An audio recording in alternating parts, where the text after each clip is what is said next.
All right, Shalom. First and foremost, I would like to give all praise, honor, and glory unto Yahweh, Bahashim, Yahweh Shah, Bahashim, Kakwadash. Double honors unto the apostles and the elders of GMS who rule well, teach well, being great examples to his younger brothers.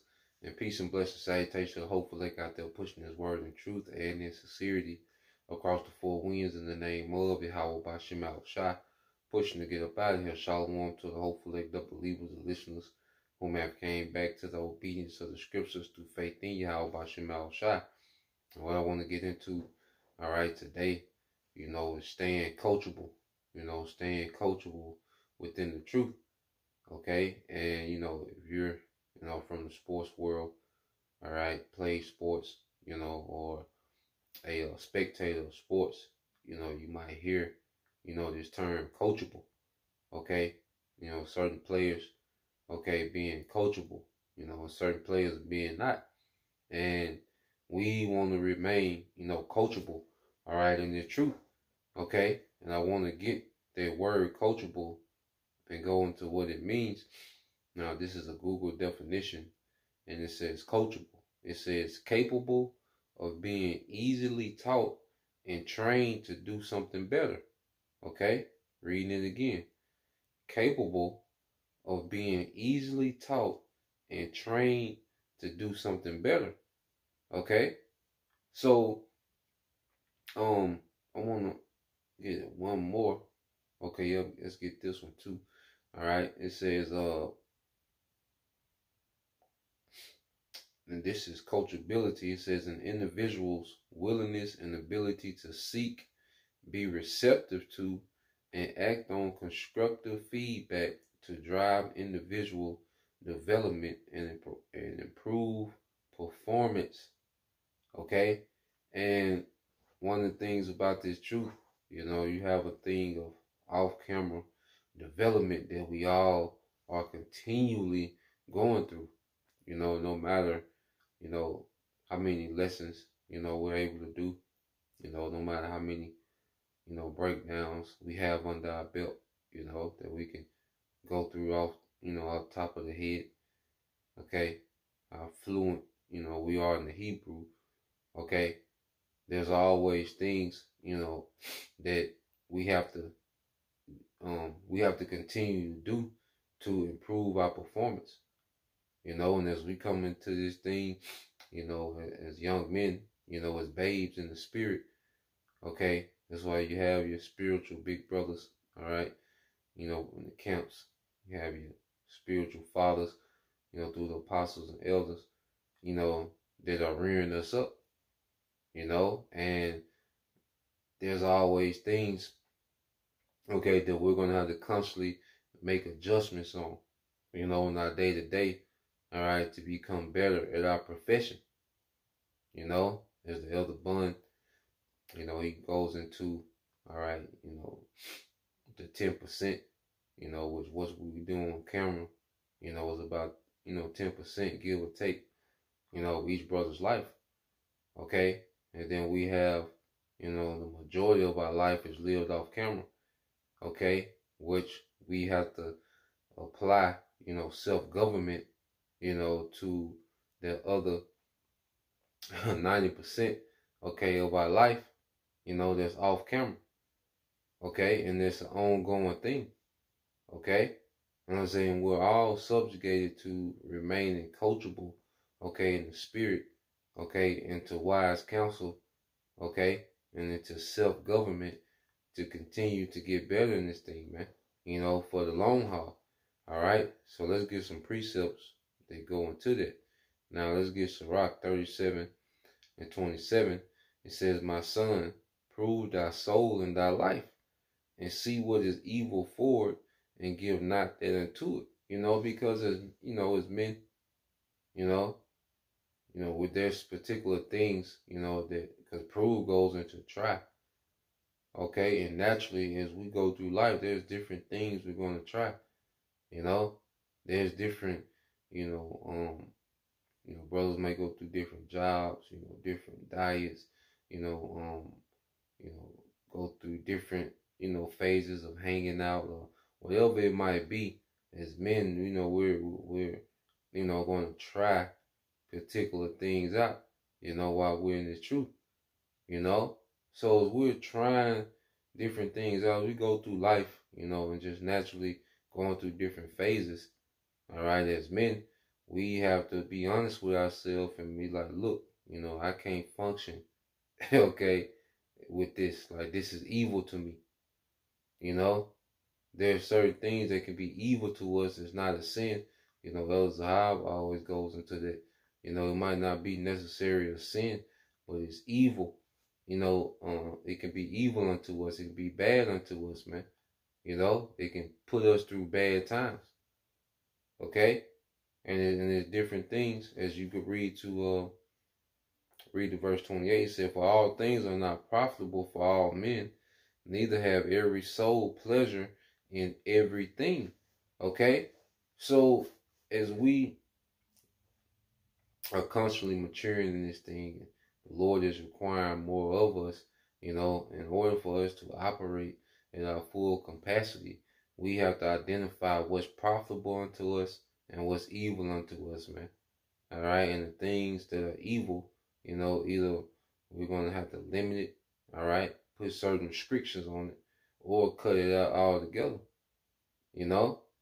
and that decision, all right, should be made based on the results that we get, the patterns that we're seeing, and the things that are profitable unto us. Those are the things that we should be leaning towards. We should lean into those things that are profitable for us, within this walk, and it's all about, just being developed in this thing, man. Okay. And it gets to a point to where, we begin to self-develop. Training wheels come off and we begin to self-develop. Okay? And that doesn't mean that we're beyond, okay, the correction, of another brother. Okay? But the majority of the time, all right, as we mature in this thing, it gets to the point to where we learn how to self-develop, and the scriptures go into that. All right, so let's get that. 1 Corinthians 11:31, it says, for if we will judge ourselves, we should not be judged. Okay, so we'll get to the point to where, as we mature in this thing, because see, the true one thing about this truth, as the Lord raise up his men to teach, one thing about it, we begin to learn a lot about ourselves, as we, embark on this journey, okay, to salvation, we begin to learn a lot, about our own individual self, learn our weaknesses, learn our strengths, okay, learn, our particular character flaws, okay, and then we begin to make adjustments, okay. So as we, constantly go through this pattern of proving ourselves and removing things and, adding things and making those adjustments, learning ourselves. Okay, this is a war. Okay, this is a war, man, and the main war, all right, that gonna be continual is the war with ourselves, man. That's why we have to know ourselves. Okay, you go into the art of war. One of the main two things is knowing self and knowing the enemy. Okay, well, in the truth, man, we can be our own worst enemy. So knowing ourself is knowing the enemy. Okay, because ourself, in the flesh, is enemy. Okay, and ourself in the spirit, okay, that's all right. Was propelling us to salvation. Okay, so we make adjustments to give the spirit man the upper hand, man. Okay, in this ongoing war. Okay, this is 1 Corinthians 11:31. Reading again says, I read in NLT, said, but if we should examine ourselves, we would not be judged by the Most High in this way. Verse 32. But when we are judged, we are chastened of the Lord, that we should not be condemned with the world, man. So if the Lord is chastening us or, speaking to us through brethren, it might be a lesson that we see. And Lord, speaking to us through a brethren we cut. Okay, that's the Lord, chastening us, being hands-on with us so we can be preserved from his wrath.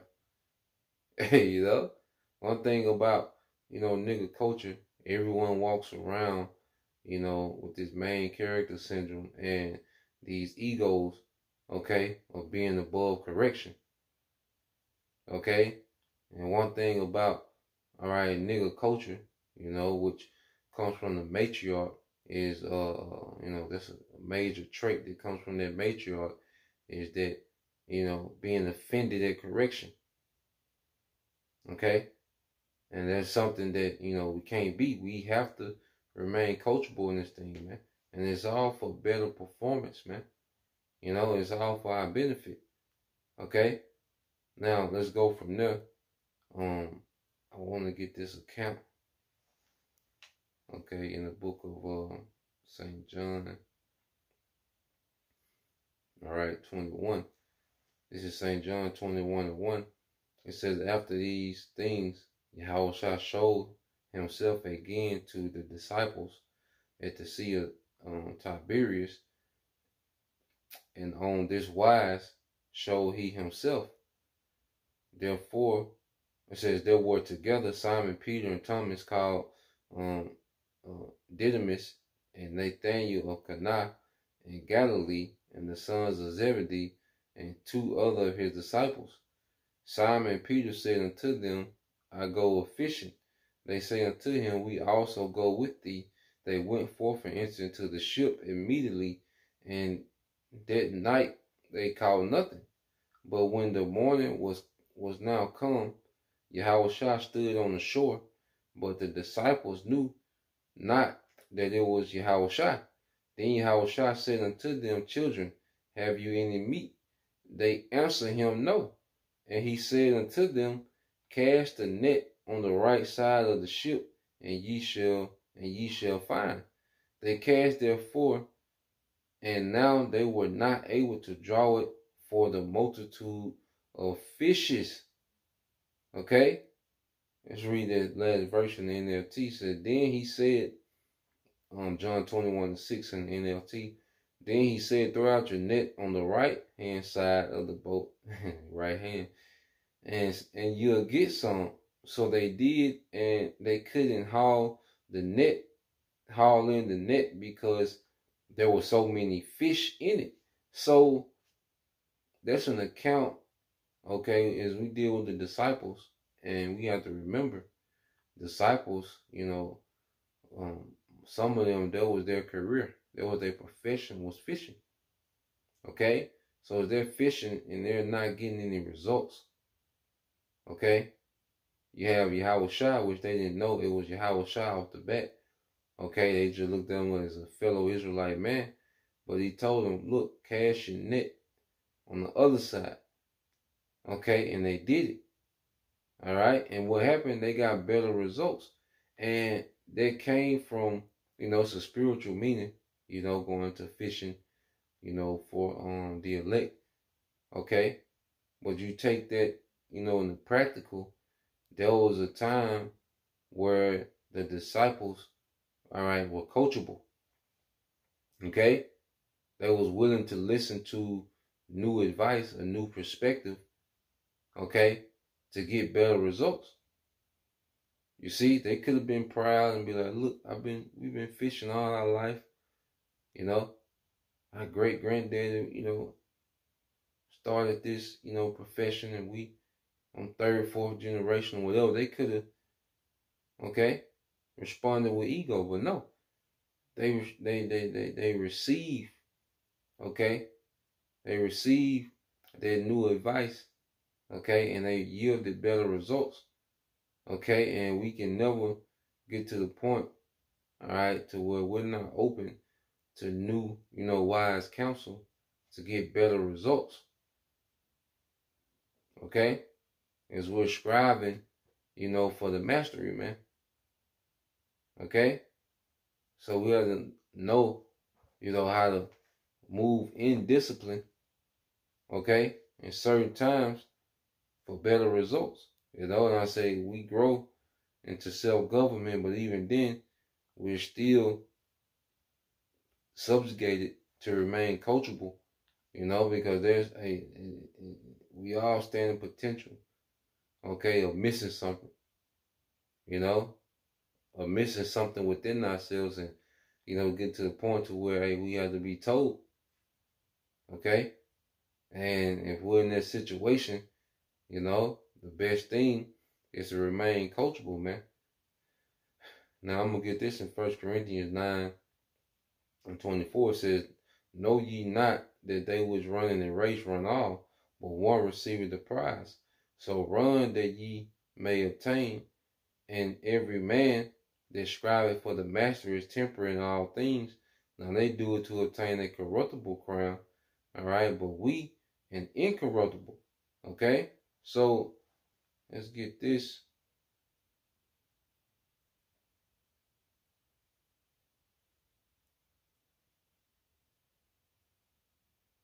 This word temperate, and the race is against us, really, when we run in the race, man, we're pretty much trying to outrun the flesh, man, okay, which is connected to this society. The spirit is connected to Yahweh Bashem Al Shah, all right, so you get this word in the Greek.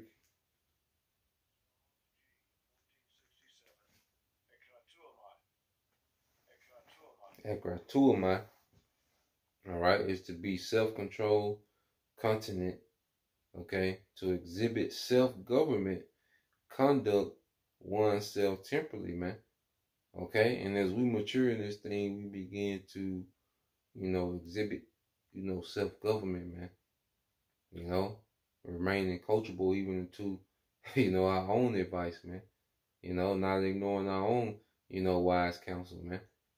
And then it's an ongoing thing, we're all, going through the same phases, brothers might be at different points, but we all going through this constant cycle, of developing in the truth, man, and one of the keys is to stay coachable, man, stay coachable. So let's get that definition again, all right?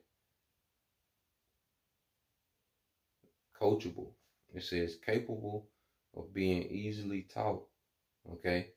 Like a little child, we have shall say be as little children, capable of being taught and trained to do something better, okay? Capable of being taught or trained to do something better, okay? So that's the point, Lord will. All right, you brothers. All right, and you sisters was edified. Till next time, I say shalom.